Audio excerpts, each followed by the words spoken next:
क्या आप आईएएस की तैयारी कर रहे हैं और कोचिंग इंस्टीट्यूट्स को 2.5 लाख तक की फीस नहीं पे करना चाहते? अगर हाँ, तो 22,500 रुपए में घर बैठ के स्टडी आईक्यू के पेनड्राइव कोर्स के साथ आप आईएएस की तैयारी कर सकते हैं। आज ही विजिट करें studyIQ.com। नमस्कार मित्रों, स्टडी आईक्यू में आपका स्वागत है। Welcome to Study IQ. और आज मैं आपके लिए लाया हूँ अगस्त महीने का कुरुक्षेत्र मैगजीन का एनालिसिस, जिसका टॉपिक है रूरल इंफ्रास्ट्रक्चर। आप हमारी साइट studyIQ.com पर जा सकते हैं और वहाँ पर हमारे कुछ कोर्सेज देख सकते हैं, जैसे नाबार्ड एग्ज़ाम जो नया कोर्स आया है, UGC NET courses, professional courses, हमारे एवरग्रीन कोर्सेज जैसे यूपीएससी ऑप्शनल हुआ, SSC JE courses, state exam PST courses, RBI exam and many more. So आप हमारी साइट पर जाके ये चेक कर सकते हैं। आप हमें इन नंबर पर कॉन्टैक्ट भी कर सकते हैं। माई सेल्फ सन्मुख सांगोड़े, मैंने आईआईटी बॉम्बे से डुअल डिग्री की है। मुझे 4 साल का वर्क एक्सपीरियंस है और मैं यूपीएससी मेंस और इंटरव्यू दे चुका हूँ। आप मुझे फेसबुक और इंस्टाग्राम पे इन अकाउंट्स पे फॉलो कर सकते हैं। आज हम इस प्रेजेंटेशन में क्या देखने वाले हैं कि रूरल इंफ्रास्ट्रक्चर क्या है, उसकी परिभाषा क्या है, उसका क्या महत्व है और जो सरकारी योजनाएं हैं वो कौन कौन सी है और उसका स्टेटस क्या है। तो इंफ्रास्ट्रक्चर मतलब आधारिक संरचना,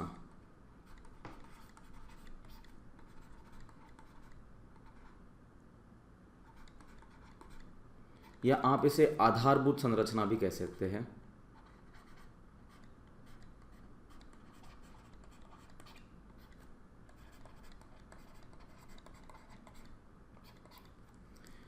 इसका मतलब क्या होता है? इंफ्रास्ट्रक्चर की परिभाषा या डेफिनेशन कुछ ऐसी है कि जो बेसिक नीड्स होती है समाज की, जो बेसिक नीड्स होती है, कुछ बेसिक इंस्टीट्यूशन और स्ट्रक्चर्स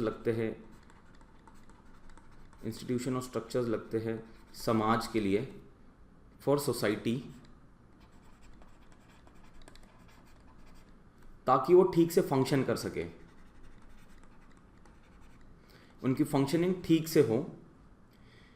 ये जो नीड्स, इंस्टीट्यूशन और स्ट्रक्चर्स है जिसके कारण समाज ठीक से फंक्शन करता है, उन चीज़ों को इंफ्रास्ट्रक्चर कहा जाता है, जो कि फर्दर आपके ग्रोथ और विकास के लिए मदद करता है। तो कुछ इस तरह से इंफ्रास्ट्रक्चर की परिभाषा है। तो आइए हम और देखते हैं इंफ्रास्ट्रक्चर में क्या है। तो इंफ्रास्ट्रक्चर फिजिकल इंफ्रास्ट्रक्चर का पार्ट, फिजिकल इंफ्रास्ट्रक्चर एक पार्ट बनता है जिसे हम भौतिक इंफ्रास्ट्रक्चर भी कहते हैं। जैसे आपके रोड्स, सड़क हुई, वाटरवेज हुआ, रेलवेज हुआ, ये सारा कुछ फिजिकल इंफ्रास्ट्रक्चर का पार्ट बनाता है। कुछ सामाजिक इंफ्रास्ट्रक्चर, जैसे कि आपके हेल्थ केयर सर्विसेज, आपकी पाठशालाएं, एजुकेशन, ये सोशल इंफ्रास्ट्रक्चर का पार्ट बनाती हैं। और इकोनॉमिकल इंफ्रास्ट्रक्चर यानी कि आर्थिक इंफ्रास्ट्रक्चर, इसमें जैसे बैंकिंग फैसिलिटीज़ हुई, आपकी जो योजना है सरकार की, प्रधानमंत्री जनधन योजना, या फिर ई नैम हुआ, इलेक्ट्रॉनिक नेशनल एग्रीकल्चर मार्केटिंग। तो ये इकोनॉमिकल इंफ्रास्ट्रक्चर है जो ओवरऑल इकोनॉमी के डेवलपमेंट के लिए मदद करता है। तो इंफ्रास्ट्रक्चर के कुछ इतने पार्ट बनते हैं और एक होलिस्टिक डेफिनेशन में ये सारी चीज़ें हमें समझानी पड़ेगी कि इंफ्रास्ट्रक्चर क्या है। तो कुछ न्यूज़ आइटम देखते हैं।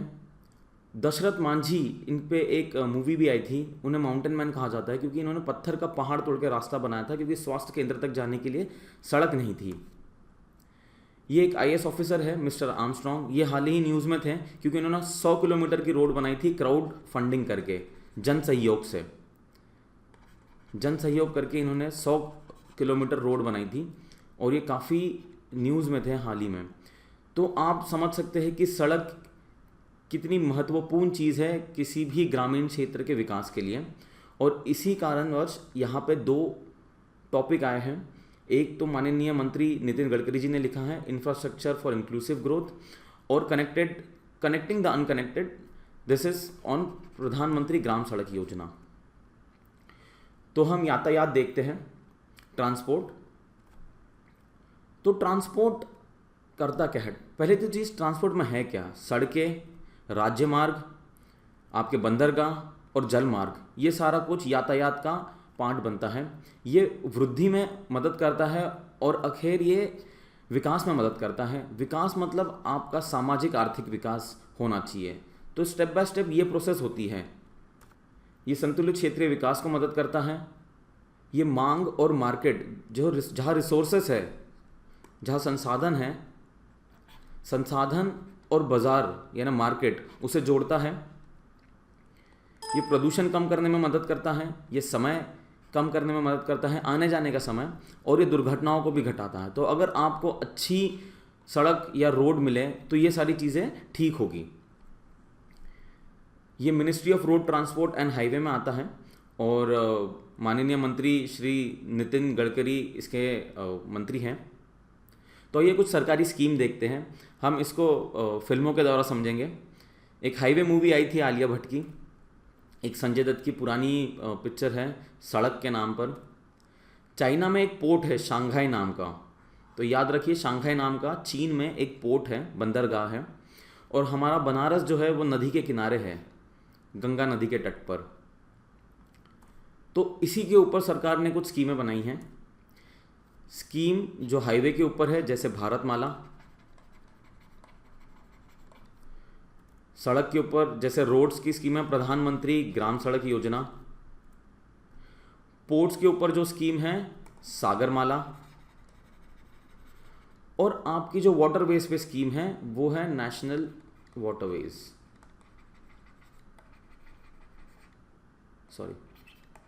National waterways. तो कुछ ट्रांसपोर्ट सेक्टर में इन 4 चीज़ों पे स्कीम्स और योजनाएं चल रही है सरकार की। तो आइए हम सबसे पहले भारतमाला देखते हैं। भारतमाला एक अम्ब्रेला स्कीम है। अम्ब्रेला स्कीम मतलब ये एक हेड स्कीम है जिसके अंदर काफ़ी छोटी छोटी स्कीम्स होगी।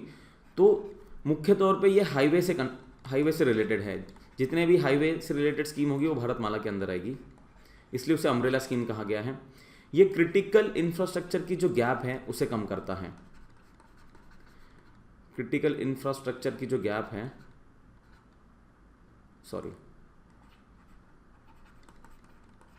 क्रिटिकल इंफ्रा की गैप को कम करता है। तो जैसे शहरी भाग में और गांव के बीच में जो गैप बनी हुई हैं इंफ्रास्ट्रक्चर की, रास्तों की, घरों की, पीने के पानी की, उस गैप को ये कम करेगा। इसका एम है कि 50 इकोनॉमिक कॉरिडोर बनाने हैं। 50 इकोनॉमिक कॉरिडोर बनाने हैं जिसमें मेन हाईवे होगा, फीडर हाईवे होगा, पोर्ट्स जो आपका तटीय इलाका है वहाँ पे रोड्स होंगी, पोर्ट रोड्स होगी, और इंटरनेशनल रोड्स भी होगी जैसे भारत बांग्लादेश, भारत म्यांमार। तो 50 इकोनॉमिक कॉरिडोर बनाने हैं और एक हाईवे के थ्रू हमें विकास करना है, हाईवे लेड डेवलपमेंट। टारगेट है सरकार का कि 66,000 किलोमीटर रोड बनाने हैं। फेज़ 1 का जो समय है वो है 2017-18 से लेके तो 2021-22 तक। हमने 66,000 किलोमीटर के टारगेट में से 25,000 किलोमीटर टारगेट पूरा कर लिया है, ये अचीव कर लिया है हमने। ये एक मल्टी मोडल ट्रांसपोर्ट होगा। मल्टी मोडल मतलब बहुयामी।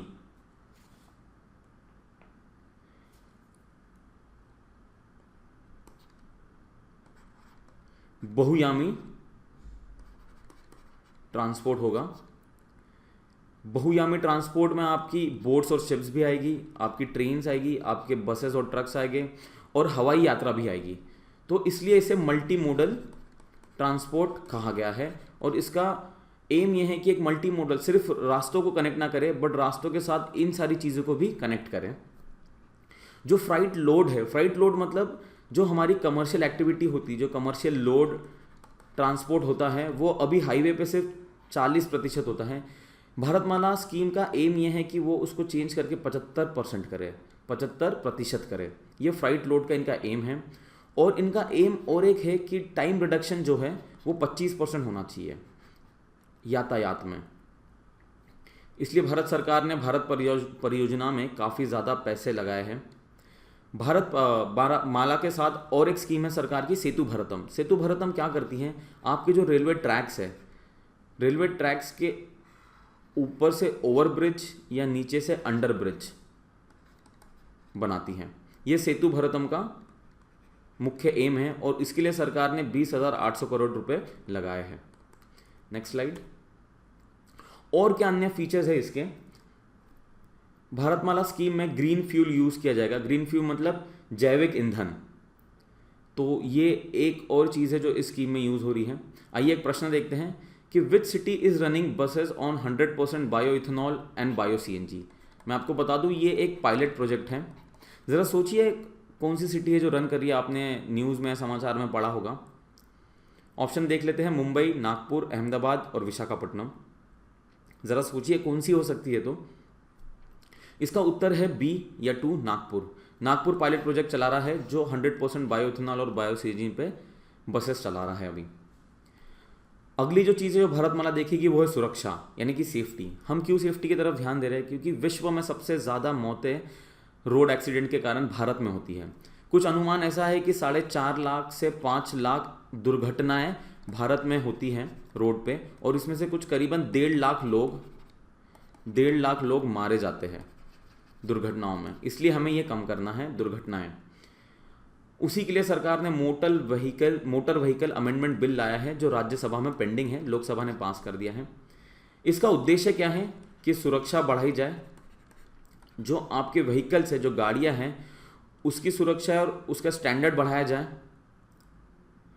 रोड का सेफ्टी ऑडिट हो और इमरजेंसी सर्विसेज अच्छे से मिले, ताकि किसी की दुर्घटना में अगर कोई दुर्घटना अगर रास्ते पे पड़ा है तो उसको जल्द से जल्द इमरजेंसी सर्विसेज मिलें और उसकी मौत ना हो। सरकार के कुछ अचीवमेंट्स हम देख लेते हैं। सरकार ने 30% एक्सपेंडिचर बढ़ाया है हाईवे कंस्ट्रक्शन पे 2013-14 के कंपैरिजन में 2017-18 में। हाल ही में सरकार 27 किलोमीटर पर डे के हिसाब से हाईवे कंस्ट्रक्ट कर रही है, काफ़ी अच्छी स्पीड है ये। और सरकार का एम है कि 2000 किलोमीटर की कोस्टल कनेक्टिविटी दे। सो ये और एक सरकार का एम है। एक क्वेश्चन देख लेते हैं, 2 क्वेश्चन है सॉरी यहाँ पे। प्रश्न कुछ ऐसा है कि what is the name of India's longest road tunnel. तो आप सोचिए कहाँ है, मैं आपको कुछ हिंट दे देता हूँ। ऑप्शन नहीं है, जम्मू एंड कश्मीर में है और हाल ही में प्रधानमंत्री जी ने इसका इनॉग्रेशन किया था। इंडिया का लॉन्गेस्ट ब्रिज कहाँ है? ये इस ब्रिज का नाम मैं बता दूं, इसके 2 नाम हैं। जो एक फेमस नाम है इसका वो है भूपेंद्र हजारिका सेतु। भूपेंद्र हजारिका सेतु आपको पता करना है किस स्टेट में है और किस रिवर के ऊपर है। प्रधानमंत्री जी ने हाल ही में इसका भी इनॉग्रेशन किया है। हम जो अब संजय दत्त की मूवी है सड़क, उसके ऊपर जो प्रोग्राम है वो देखते हैं, प्रधानमंत्री ग्राम सड़क योजना। अब इस स्कीम का लक्ष्य क्या है, एम क्या है? इस स्कीम का लक्ष्य ये है कि ऑल वेदर रोड बनाएं, हर मौसम में टिकने वाली सड़क बनाएं। ये सेंट्रली स्पॉन्सर्ड स्कीम है। जहां मैदानी इलाके हैं, जहां मैदानी इलाकों में पॉपुलेशन 500 से अधिक है और जहां पे पहाड़ी क्षेत्रों में 250 से ज़्यादा है, वहां पे कनेक्टिविटी देने की ज़रूरत है और सरकार ने ये स्कीम उसी के लिए बनाई है। एग्जीक्यूटिंग एजेंसी स्टेट गवर्नमेंट होगी, जो कार्य करेगी वो राज्य सरकार होगी, पर जो मॉनिटर करेगी, जो सिर्फ ऊपर से देखेगी स्कीम की कैसे चल रही है, वो मिनिस्ट्री ऑफ रूरल डेवलपमेंट होगी। इस स्कीम में जो औद्योगिक वेस्ट है, जो औद्योगिक कूड़ा है, वो भी इस्तेमाल किया जाएगा। जैसे थर्मल पावर प्लांट से फ्लाई ऐश निकलता है, आयरन एंड स्टील से आयरन निकलता है, आयरन स्लैग, और प्लास्टिक वेस्ट निकलता है इंडस्ट्रीज से। ये सारा भी इस स्कीम में यूज़ होने वाला है रास्ता बनाने के लिए। विश्व बैंक ने हमें $500 मिलियन का लोन दिया है और सरकार अभी हाल ही में जिस रेट से रोड बना रही है वो है 137 किलोमीटर पर डे, तो काफ़ी अच्छी स्पीड है ये। और हमारा टारगेट है 61,000 किलोमीटर्स का इस स्कीम में, प्रधानमंत्री ग्राम सड़क योजना में। इसके इम्पैक्ट, इसका प्रभाव क्या हम देख लेते हैं कि पहुंच बढ़ जाएगी, गांव-गांव में आने जाने की लोगों की पहुंच बढ़ जाएगी, रोजगार जनरेट होगा, रोजगार बढ़ेगा, जो स्वास्थ्य सर्विसेज है और जो शिक्षा की सर्विसेज है वो बढ़ेगी आपकी, और जो कृषि उत्पाद है उसमें भी बढ़ोतरी होगी। पर इसके साथ हम कुछ चुनौतियां भी देख लेते हैं कि प्रधानमंत्री ग्राम सड़क योजना में क्या चुनौतियां हैं। कि जो कॉस्ट है, जो लागत है रोड बनने में वो अलग होगी। हो सकता है हिमाचल प्रदेश में कुछ और हो, राजस्थान में कुछ और हो, तो ये इसमें एक दिक्कत है। जो देख रेख है रोड की, जो मेंटेनेंस है, उसमें इशू आएंगे, उसको देख रेख करना बहुत ज़रूरी है। जो देरी लग रही है सड़कें बनने में, काफ़ी कारणवश हो सकती है कि फंडिंग ना मिले या जो लैंड क्लियरेंस है वो देरी से हो, इस सब कारणवश जो एग्जीक्यूशन में देरी हो रही है। सो ये कुछ चैलेंजेस है प्रधानमंत्री ग्राम सड़क योजना में। एक चीज़ मैं और बता दूं इस योजना की है, वो सरकार ने एक ऐप लॉन्च किया है मेरी सड़क, जो गवर्नमेंट टू सिटीजन ऐप है और यह फीडबैक सिस्टम ऐप है। आप यहाँ पे फीडबैक दे सकते हैं सरकार को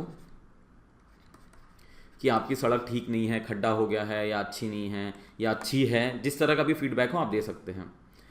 आइए 2 प्रश्न देख लेते हैं कि प्लास्टिक मैन किसे कहा जाता है भारत में। ये तमिलनाडु राज्य से है और सरकार ने हाल ही में इन्हें एक सिविलियन अवार्ड दिया है।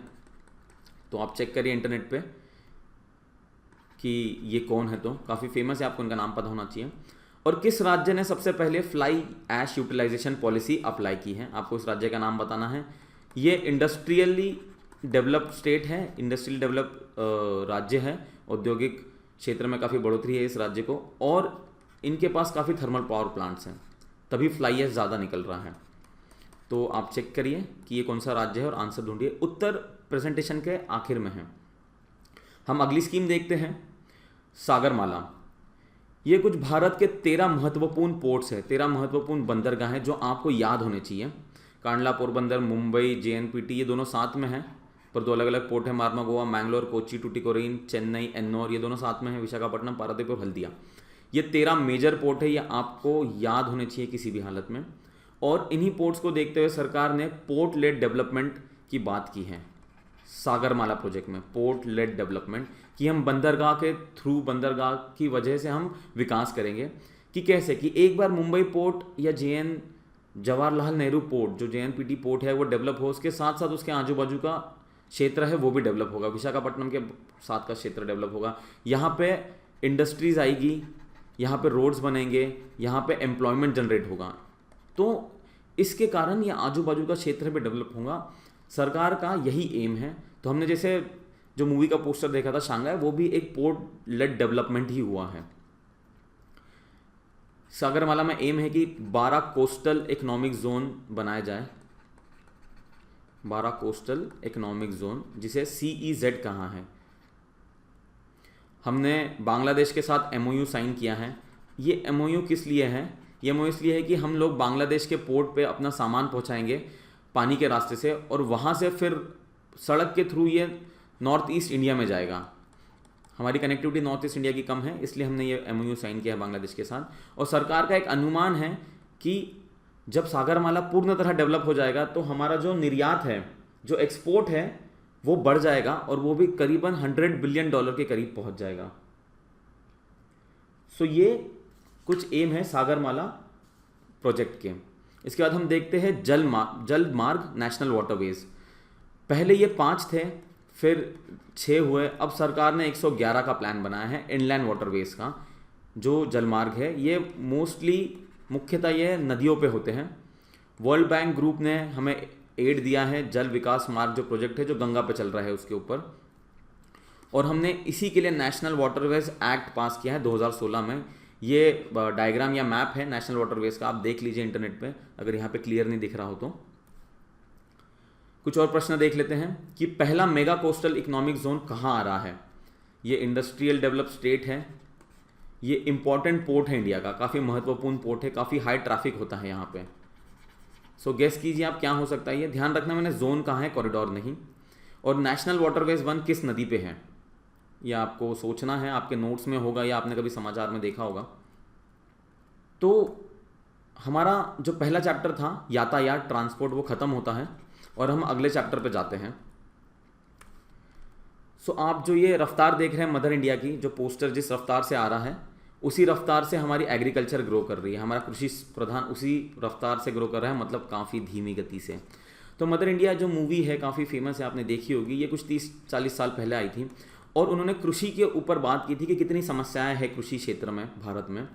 और हम अगर आज भी देखते हैं तो वही स्थिति है किसानों की और कृषि की। एक न्यूज़ आइटम मैं आपको बता देता हूँ कि 600 फार्मर ने, जो 600 किसान हैं महाराष्ट्र से, उन्होंने आत्महत्या कर ली है 2018 में, 639 एग्जैक्टली अगर मैं बताऊँ तो। और हाल ही में उत्तर भारत में, दिल्ली में, पंजाब से, हरियाणा से किसानों ने आके प्रोटेस्ट किया था एमएसपी को लेके, मिनिमम सपोर्ट प्राइस को लेके। तो आप देख सकते हैं कि 40-50 साल में भी कुछ बदलाव ज़्यादा नहीं हुआ है किसानों की हालत में। इसीलिए सरकार ने ई नैम प्रोजेक्ट लाया है, जिसमें इस किताब में एक चैप्टर है linking farmers to e NAM. E NAM मतलब इलेक्ट्रॉनिक नेशनल एग्रीकल्चरल मार्केट या इलेक्ट्रॉनिक राष्ट्रीय कृषि बाजार।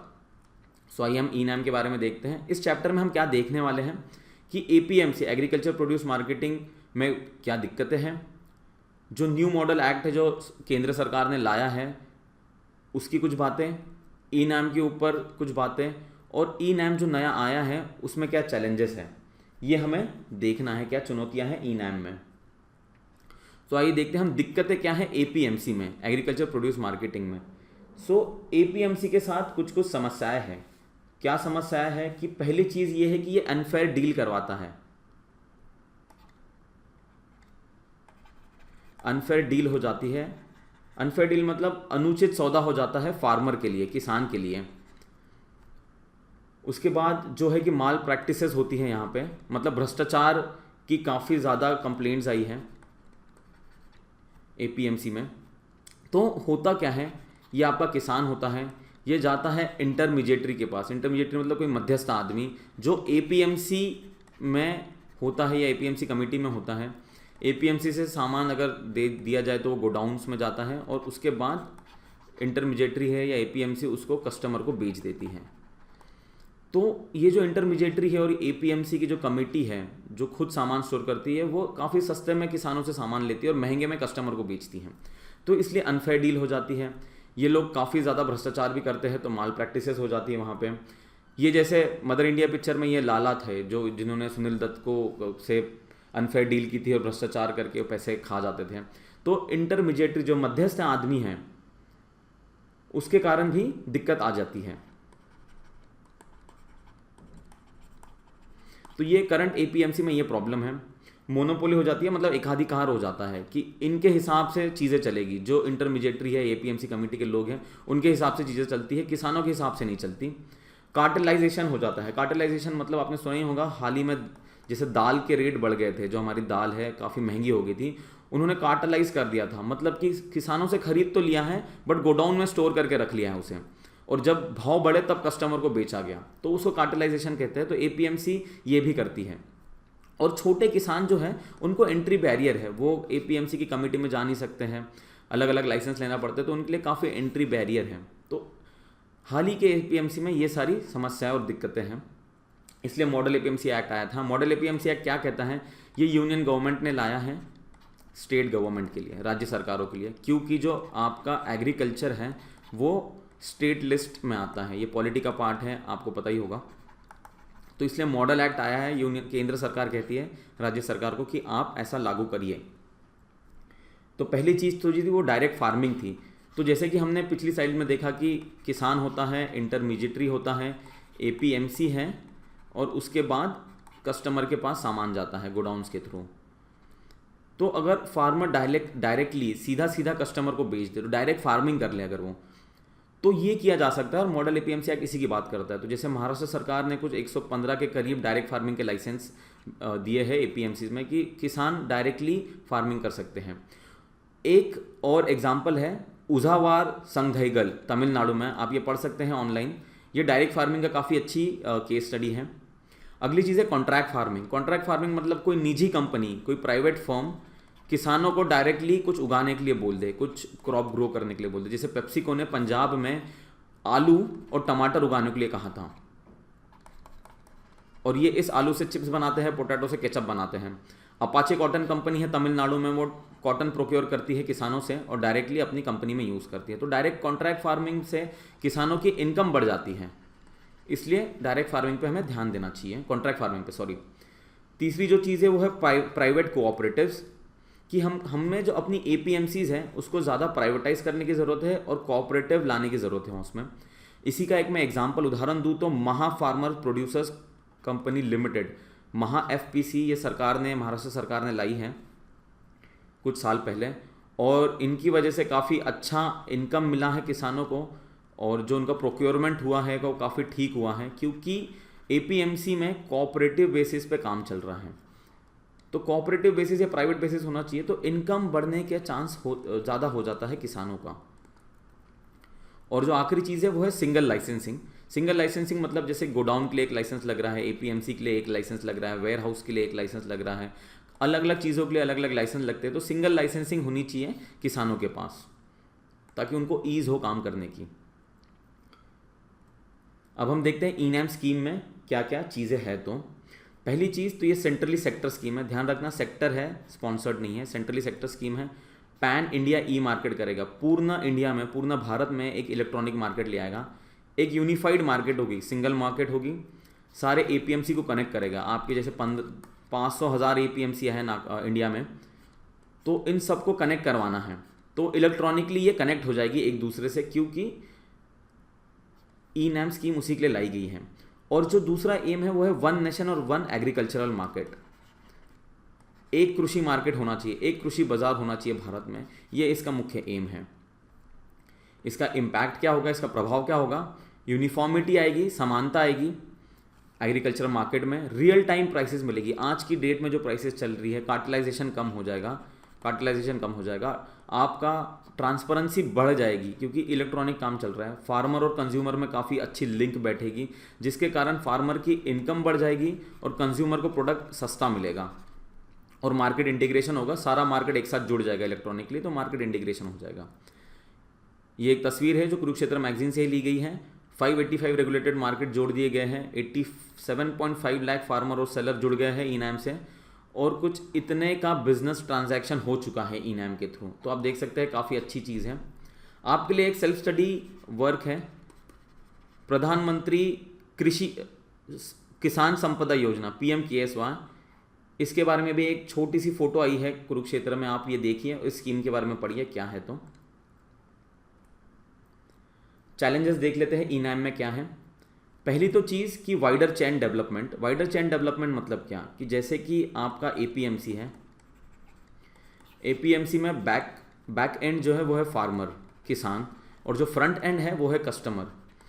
साथ में इसका इंफ्रास्ट्रक्चर है, और इसके अंदर जो लोग हैं, मतलब इसके अंदर जो ह्यूमन कैपिटल है इसका, एपीएमसी का, तो इन सारी चीज़ों को डेवलपमेंट कराना है, इसका इंफ्रा को बढ़ाना है, ह्यूमन कैपिटल को ठीक करना है। फार्मर के साथ जो लिंकेजेस है, इसमें गोडाउन्स हो सकते हैं, कोल्ड स्टोरेज हो सकता है, इसका तो वाइडर, जितना ज़्यादा फार्मर से कनेक्ट होगा उतना बेटर है, जितना इंफ्रास्ट्रक्चर उठेगा, तो वाइडर चेन डेवलपमेंट करना है, ये एक मुख्य एम है, जो चैलेंज है ई नैम का। कैपेसिटी बिल्ड करनी है, मतलब आपको पता ही होगा, किसानों को थोड़ी दिक्कत होती है इलेक्ट्रॉनिक या मोबाइल या इंटरनेट के साथ काम करने में, तो उनकी कैपेसिटी बढ़ानी है, उनको ज़्यादा सिखाना है कि कैसे ये टूल जो है ई नैम का आप इस्तेमाल कर सकते हैं और आपके लिए बेटर होगा। लिंकेजेस बढ़ाने हैं। लिंकेजेस मतलब मैं आपको बता दूं, स्टेक होल्डर्स यहाँ पे है अलग अलग। तो यहाँ कौन कौन स्टेक होल्डर है हम देख लेते हैं ज़रा। किसान है, गवर्नमेंट है, प्राइवेट कंपनीज है, कस्टमर है, इन सब में लिंकेजेस बढ़ाने हैं, क्योंकि ये सारे लोग मिलके ई नैम को हेल्प करने वाले हैं। तो linkages between the different stakeholders हमको इम्प्रूव करना है। इंफ्रास्ट्रक्चर की लिंकेजेस हमको इम्प्रूव करना है, मतलब गोडाउन ठीक करने हैं, लॉजिस्टिकली कनेक्ट करना है गोडाउन को किसानों के साथ, एपीएमसी के साथ। So this is one of the challenges, क्योंकि इसको करने के लिए काफ़ी समय और पैसा लगने वाला है। और जो मॉडल एपीएमसी एक्ट जो केंद्र सरकार ने बोली है, वो राज्य सरकार को लगानी पड़ेगी। एक मैं उदाहरण के तौर पे आपको एक उदाहरण दूँ तो 20 राज्यों ने कॉन्ट्रैक्ट फार्मिंग की बात की है मॉडल एपीएमसी के बाद, बट सिर्फ 14 राज्यों ने नोटिफाइड रूल्स निकाले हैं इसके लिए। तो आप देख सकते हैं कि कितनी बुरी परिस्थिति। ये कॉन्ट्रैक्ट फार्मिंग की बात कर रहा था मैं आपके साथ अभी। मॉडल एपीएमसी एक्ट ठीक से लागू हुआ नहीं है हर राज्य में, तो ये कुछ चैलेंजेस है ई नैम के आगे। कुछ और प्रश्न देख लेते हैं। भारत में सबसे बड़ी प्याज मंडी कहाँ पे है? महाराष्ट्र में है। आपको शहर का नाम और मंडी का नाम बताना है, मैंने हिंट दे दी है। और एशिया की सबसे बड़ी फ्रूट और वेजिटेबल मंडी कहाँ पे है? ये नॉर्थ इंडिया, उत्तर भारत में है, और किसी मेट्रो शहर में है। तो आप सोचिए कहाँ हो सकती है, उसका नाम क्या है, पता कीजिए। एक आखिरी चीज़ जो इस टॉपिक में डिस्कस हुई थी वो थी ग्रामीण एग्रीकल्चरल मार्केट, ग्राम, जिसे GRAM ऐसा कहा जाता है। GRAM का उद्देश्य क्या है कि जो रूरल हाट से छोटे छोटे बाजार लगते हैं आपके ग्रामीण क्षेत्र में, 22,000 उन 22,000 हार्ट्स को ग्राम में तब्दील करना है। एक छोटा ग्रामीण क्षेत्र में मॉडर्नाइज बाजार लाना है आपको। इसके लिए सरकार ने 2,000 करोड़ रुपए का agricultural market infrastructure fund create किया है, जिसमें 2,000 करोड़ रुपए डाले हैं। और ये करेगा क्या? जो आपका ग्राम है वो आपके रूरल हार्ट को, जो ग्रामीण बाजार है छोटा सा, उसको लिंक करेगा ई नैम से। तो जो आपका ग्राम है वो लिंकेज एक्ट करेगा रूरल हार्ट और ई नैम के बीच में। तो काफ़ी अच्छी चीज़ है, सरकार ने काफ़ी पैसा लगाया है इसमें। ये आपके लिए वापस एक सेल्फ स्टडी के लिए मैंने एक फ़ोटो डाली है कुरुक्षेत्र से, कि फार्मर की इनकम डबल कैसे की जाए। कुछ स्कीम सरकार ने यहाँ लिखी है, आप देख लीजिए ये क्या है। तो इसके साथ अपना ई नैम ख़त्म होता है। और जैसे कि आपने देखा, ई नैम जो है आपका इकोनॉमिकल इंफ्रास्ट्रक्चर में आएगा, मतलब आर्थिक इंफ्रास्ट्रक्चर का ये पार्ट बनेगा। और हमने देखा कि इसमें चैलेंजेस क्या थे। तो हम अगली चीज़ पे आते हैं। तो मैं आपको कहूँ कि सबसे ज़्यादा आपको किस चीज़ की ज़रूरत होती है, आपकी बेसिक रिक्वायरमेंट क्या है, मूलभूत आपको क्या चीज़ें चाहिए। तो बहुत लोगों का कहना होता है कि इंटरनेट की इंटरनेट के बिना उनका काम नहीं बनता। बट कुछ ऐसे भी लोग हैं मित्रों अपने देश में जिनको सही में जो बेसिक सर्विसेज है, जो बेसिक सेवाएं हैं, जो मूलभूत सेवाएं हैं, वो अब तक मिली नहीं है, जिसमें से एक चीज़ है घर। तो रूरल हाउसिंग के ऊपर ये टॉपिक है।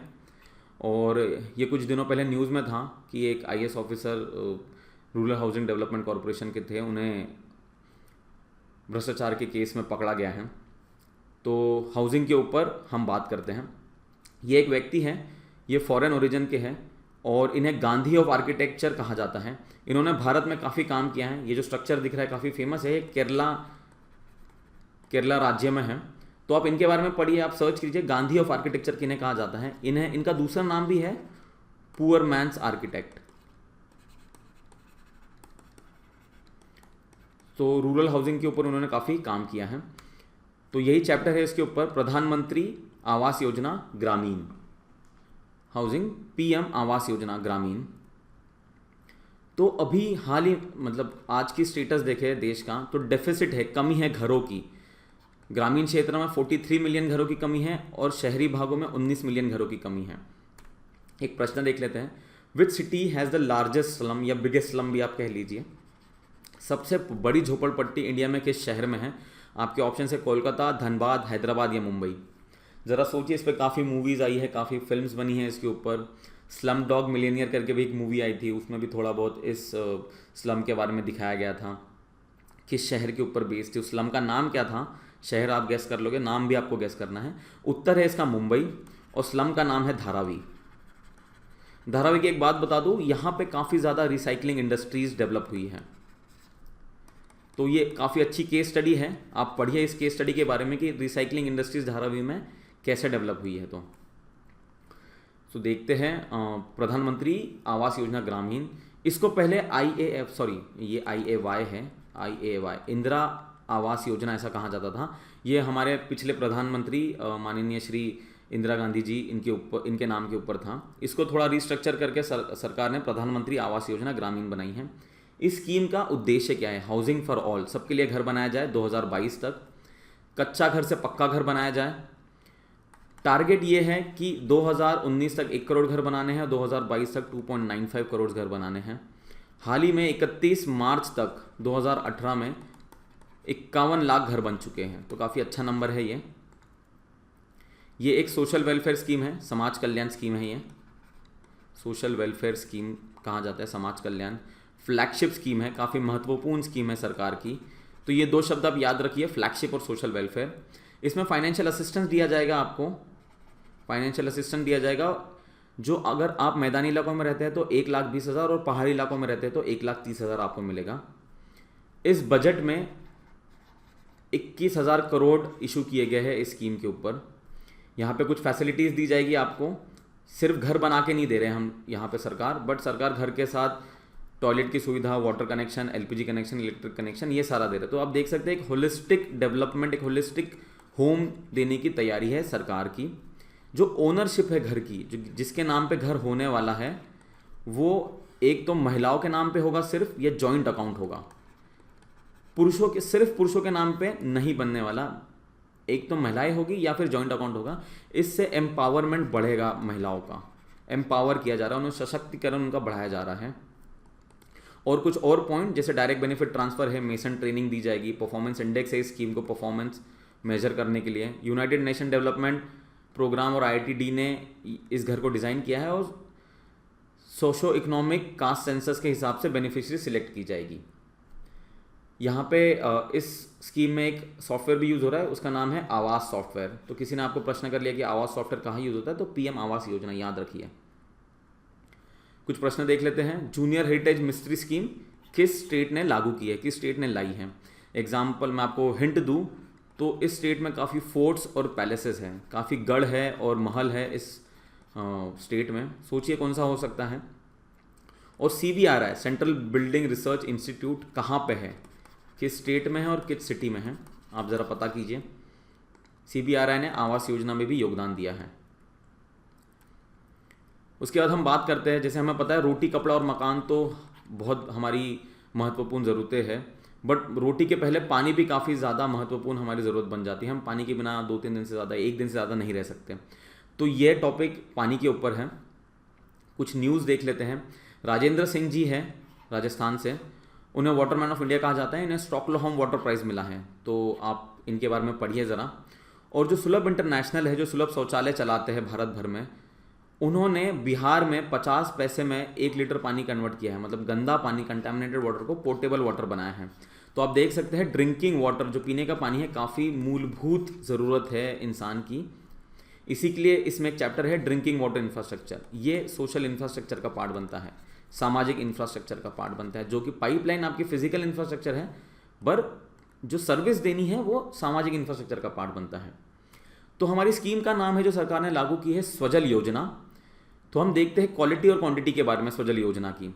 तो ये एक आप मैप देख सकते हैं भारत का। इस मैप के अनुसार 54% ऑफ इंडिया हाई और एक्सट्रीमली हाई वाटर स्ट्रेस में है, वाटर कमी है 50% भारत में करीबन। तो जो लाल कलर दिख रहा है यहाँ पे काफ़ी ज़्यादा वाटर स्ट्रेस है। और 100 मिलियन लोग कंटैमिनेटेड पुअर क्वालिटी वाटर के आसपास रहते हैं। कंटैमिनेशन है, कंटैमिनेशन पोल्यूशन के कारण हो सकता है, एग्रीकल्चर के कारण हो सकता है। इस मैप का सोर्स है वाटर रिसोर्स इंस्टीट्यूट। तो स्वजल स्कीम सरकार ने क्यों लाई, क्योंकि स्वजल स्कीम जो है ministry of drinking water and sanitation ministry के द्वारा लाई गई है।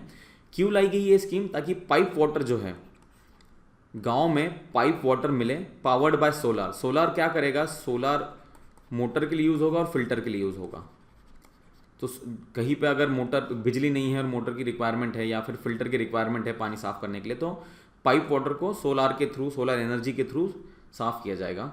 ये कम्युनिटी ओन्ड है, मतलब समाज की ओनरशिप रहेगी यहाँ पे। फंडिंग पैटर्न देख लेते हैं स्वजल योजना का। 90% सरकार करेगी और 10% कम्युनिटी समाज करेगा एज अ होल।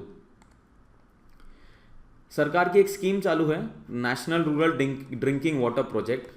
उसके थ्रू सरकार ने 700 करोड़ रुपए अलग से निकाले हैं जो स्वजल योजना में इस्तेमाल किए जाएंगे। और इस योजना के बारे में देख लेते हैं। डिमांड ड्रिवन है, जहाँ पे मांग होंगी उसके हिसाब से हम स्वजल योजना वहाँ अप्लाई करेंगे। कम्युनिटी समाज के जो प्रिंसिपल्स है उस पर काम करेगी ये। 115 डिस्ट्रिक्ट में हमें ये स्कीम लानी है। एस्पिरेशनल डिस्ट्रिक्ट क्यों लिखा है? क्योंकि कम्युनिटी ओन्ड है। तो जो कम्युनिटी आके बोलेगी सरकार को हमको पानी चाहिए, पाइपलाइन वाटर चाहिए, तो उस डिस्ट्रिक्ट में जाके हम काम करेंगे। और वाटर क्वालिटी जो लैब है, पानी निकलने के बाद पानी चेक करना पड़ता है पोर्टेबल है या नहीं है, मतलब पीने योग्य है या नहीं है। तो उसकी जो जांच करने की लैब है उसको मॉडर्नाइज करना है, उसको आधुनिक करना है हमें। सो ये थी स्वजल योजना आपके लिए। और ये कुछ इंपॉर्टेंट टर्म्स है, ये तो आपको याद होने चाहिए किसी भी हालत में। ये प्री में भी पूछ सकता है और मेंस में भी। अगला प्रश्न देख लेते हैं। पीएच प्योर वाटर का क्या होता है? याद रखिए प्योर वाटर का है। पीएच स्केल क्या होती है? आपको एसिडिटी और बेसिसिटी देती है। एसिडिटी मतलब जैसे H2SO4 सल्फ्यूरिक एसिड एसिडिक है हम बोलते हैं, तो पीएच स्केल मेजर देती है उसका। तो ऑप्शन है 7 से कम, 7 से ज़्यादा या 0। सोचिए ज़रा क्या हो सकता है। तो 7 से कम होता है तब एसिडिक कहा जाता है, 7 से ज़्यादा तो बेसिक कहा जाता है। ज़रा सर्च करिए 0 हो सकता है क्या पीएच या नहीं हो सकता। इसका उत्तर है 7। प्योर वाटर 7 होता है एग्जैक्टली। पर जो ड्रिंकिंग वाटर होता है जो हम जनरली पीते हैं वो 7 से मतलब 6.5 से 7.5 के बीच में होता है। ये ड्रिंकिंग वाटर की स्केल होती है पीएच की। तो ज़रा पीएच के बारे में पढ़ लीजिएगा। आइए एक प्रश्न देख लेते हैं कि पहली स्वजल पायलट प्रोजेक्ट कहाँ इम्प्लीमेंट हुआ था। आपको मुझे राज्य का नाम बताना है क्या है तो, और आपकी सेल्फ स्टडी के लिए 2 चीज़ें दी गई है। इस कुरुक्षेत्र मैगजीन में स्वच्छ आइकॉनिक प्लेसेस के बारे में 1 पेज का चैप्टर है आखिर में, आप प्लीज़ उसे चेक कर लीजिए कि स्वच्छ आइकॉनिक प्लेसेस क्या हैं और प्लेसेस का नाम देख लीजिए। और स्वच्छ सर्वेक्षण ग्रामीण आने वाला है 2018 का, आपको वो देखना है। रेफरेंस के लिए 2017 आप रेफ़र कर सकते हैं कि ग्रामीण सर्वेक्षण कैसा रहा है तो इसी के साथ ये प्रेजेंटेशन ख़त्म होता है। और जो मैंने कुछ प्रश्न पूछे थे उसके आंसर मैंने दिया है। मैं उम्मीद करता हूँ आप ये पहले खुद सर्च कर लीजिए, थोड़ा पढ़ लीजिए, फिर ये उत्तर देखिए, क्योंकि मैं चाहता हूँ आप भी थोड़ी मेहनत करें मेरे साथ। तो ये प्रश्न के उत्तर हैं, जम्मू एंड कश्मीर में है, ये नाम है, प्रधानमंत्री जी ने अभी इनॉग्रेशन किया था। भूपेन हजारिका सेतु कहा जाता है, आसाम से अरुणाचल कनेक्ट होता है ये। प्लास्टिक मैन राजा गोपालन वासुदेवन प्रोफेसर है ये, इनके बारे में ज़रा पढ़िए, सरकार ने अभी इनाम दिया था, सॉरी सिविलियन अवार्ड दिया था, इनाम नहीं, माफ़ करना। पहली फ्लाई ऐश पॉलिसी महाराष्ट्र सरकार ने लाई है, फ्लाई ऐश के बारे में ज़रा पढ़िए, सिविल इंडस्ट्री में कंस्ट्रक्शन में काफ़ी काम में लाई जाती है। Coastal economic zone JNPT Mumbai में आ रहा है, Jawaharlal Nehru port trust JNPT, तो इसके बारे में ज़रा पढ़िए। और पहला कोस्टल कॉरिडोर कहीं और आ रहा है, वाटरवेज 1 गंगा नदी पे है। सबसे बड़ी मंडी लसलगांव नासिक में है और आज़ादपुर, दूसरे प्रश्न का उत्तर ये है। Junior heritage mystery scheme Rajasthan की है, CBRI रुड़की और उत्तराखंड में। रुड़की में और एक काफ़ी फेमस प्रसिद्ध इंस्टीट्यूट है जिसका नाम है, शायद आपको पता ही होगा, IIT रुड़की। और स्वजल राजस्थान में सबसे पहले इम्प्लीमेंट किया गया था एज अ पायलट प्रोजेक्ट। और आपकी सेल्फ स्टडी कुछ। तो मित्रों यही प्रेजेंटेशन खत्म होती है। अगर आपको कुछ प्रश्न है तो मुझे आप ईमेल, फेसबुक या इंस्टाग्राम पे मैसेज कर सकते हैं। Please feel free to contact me any time, आपको कुछ भी दिक्कत आ रही है तो। And thank you and best of luck to everyone. And here my self Sanmukh Sangode signing off. Thank you.